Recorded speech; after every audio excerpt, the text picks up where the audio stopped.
So there's this star, nearly 1,500 light years away from Earth. And we have this telescope that's been staring right at it for a number of years. But scientists say something strange keeps getting in between the telescope and the star. They can't figure out what it is.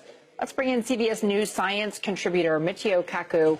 Okay, what is happening? Why is this star causing scientists to wonder in fascination what might be out there?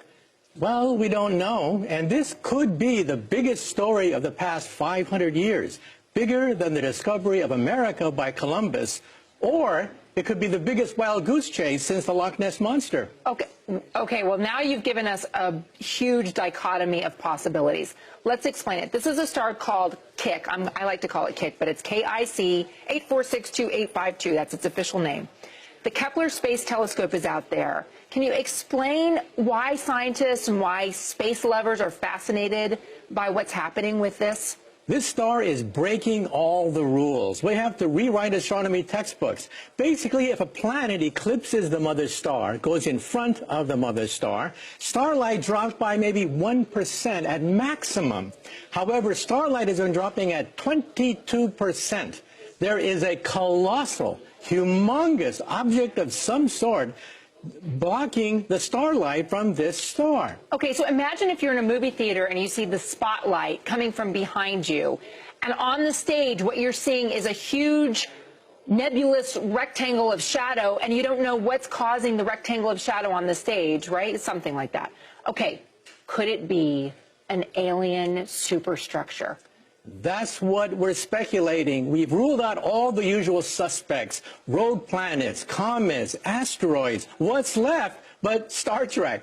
We're talking about what is called a Type 2 civilization that could build a gigantic sphere, perhaps bigger than Jupiter, to absorb starlight.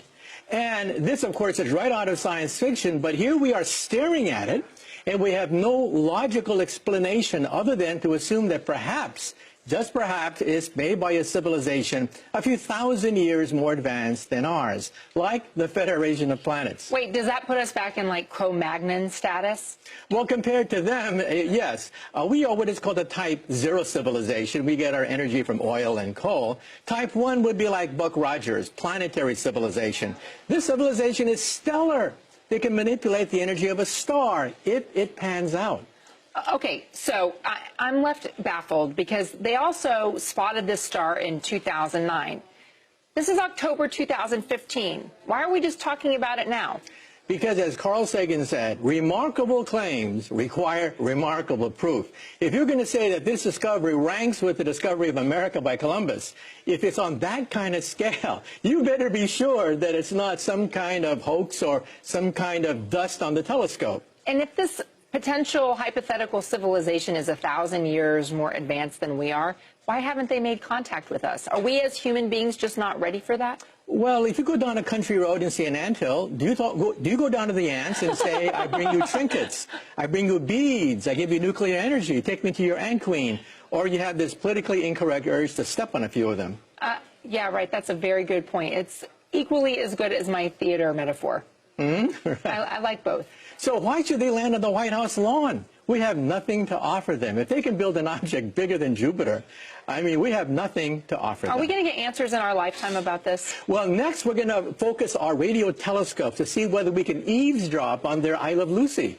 Maybe they too have, Leave It to Beaver and TV shows like that. So we're going to focus our radio efforts now on this star to see whether there's any regular radio emissions from that planet.